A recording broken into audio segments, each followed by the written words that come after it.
Alright guys, so for today's video ay magluluto tayo ng pork ribs with white wine. So ayan, gumamit ako ng 2 pieces of shallots or the onions and the 2 slices of ginger.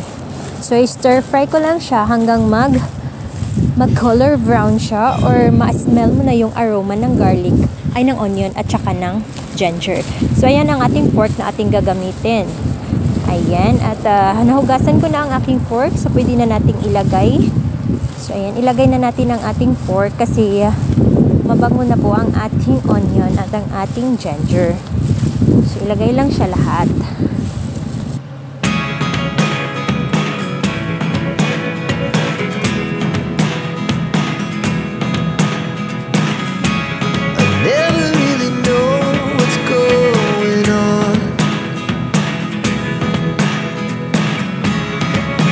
Alright guys, at nalagay na natin lahat ng ating pork. So imimix lang natin siya. Imimix natin mabuti sa ating ginger at sa ating shallots or onion.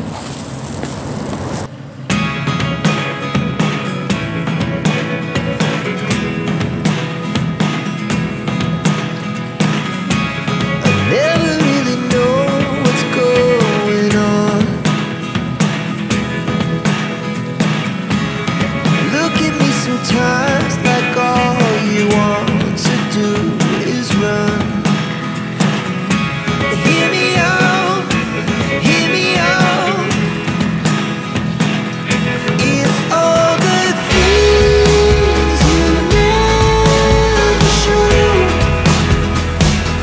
There are the things I want to know. Secrets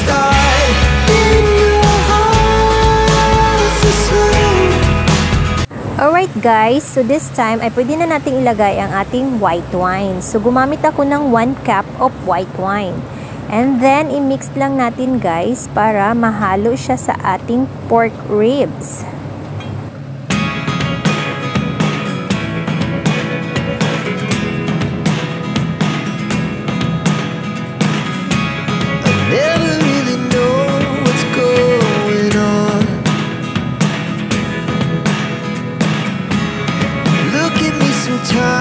Alright, so this time ay lalagay na natin ang ating 2 spoon of light soy sauce at imimix ulit natin guys para mahalo siya sa ating pork ribs. Alright guys, this is my new recipe galing sa libro na hiniram ng amo ko sa library. Well anyway guys, first time ko talaga to siyang niluto guys at actually ang nakalagay doon sa libro is beef.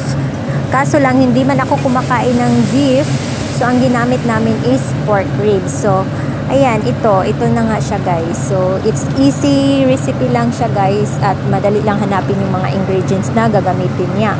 Kaya ito yung niluto ko. So, actually pangalawa na to sa ingredients na nasa libro na niluluto ko guys. So, ayan na guys, kumukulo na siya. Pwede na nating lagyan ng dates. So, 3 dates lang ang ginamit ko guys. Pero dun sa libro is 6 pieces of dates. Pero dito ay 3 lang ang ginamit ko.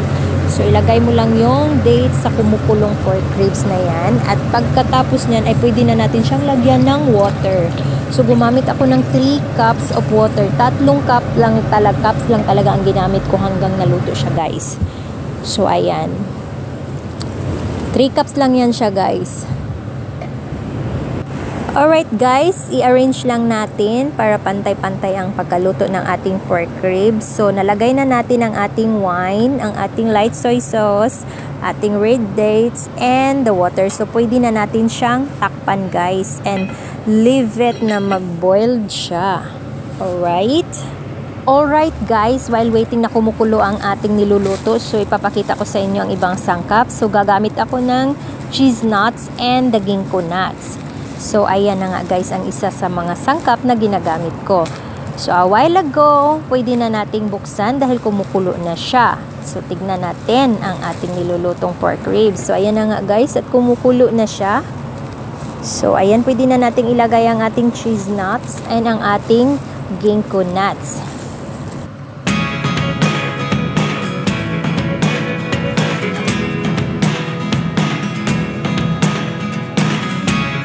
Never really know what's going on.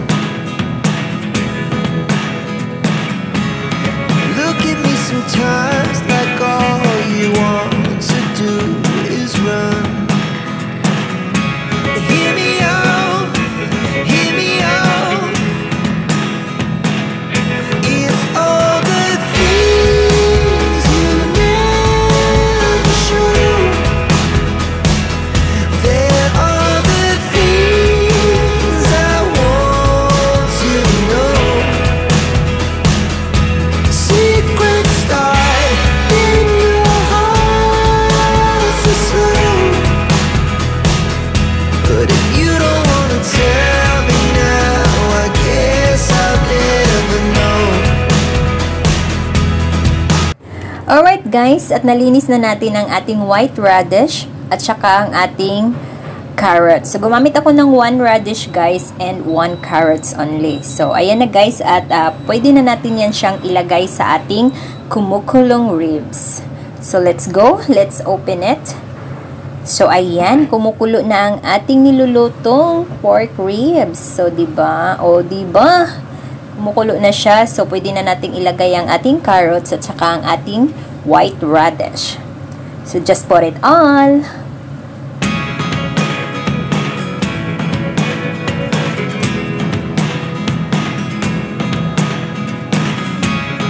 Never really know what's going on. Look at me sometimes like all you want to do is run. Hear me out, hear me out.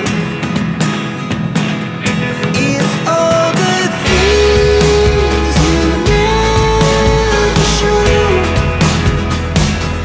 There are the things I want to know. Secrets start in your heart so slow. But if you don't wanna tell me now, I guess I'll never know. Losing almost all my energy. It's getting hard to talk to you, and I'm the only one who speaks. It's all the things you never show. There are the things I want to know. Secrets start in your heart so slow. But if you don't wanna tell me now, I guess I'll never know. Here we go, turning all the wrongs into rights. Here we go, you can take me there too.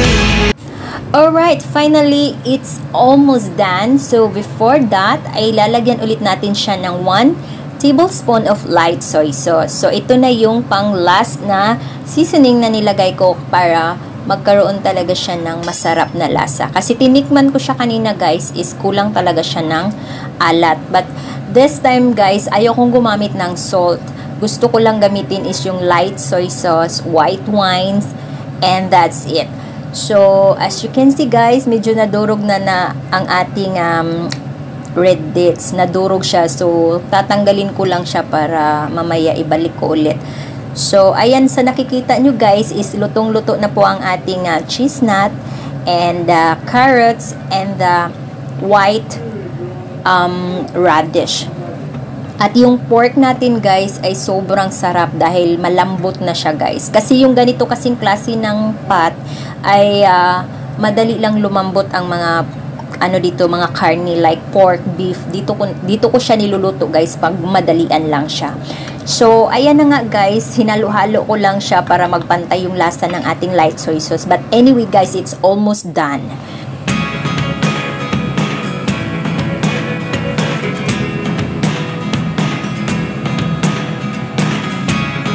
Never really know what's going on.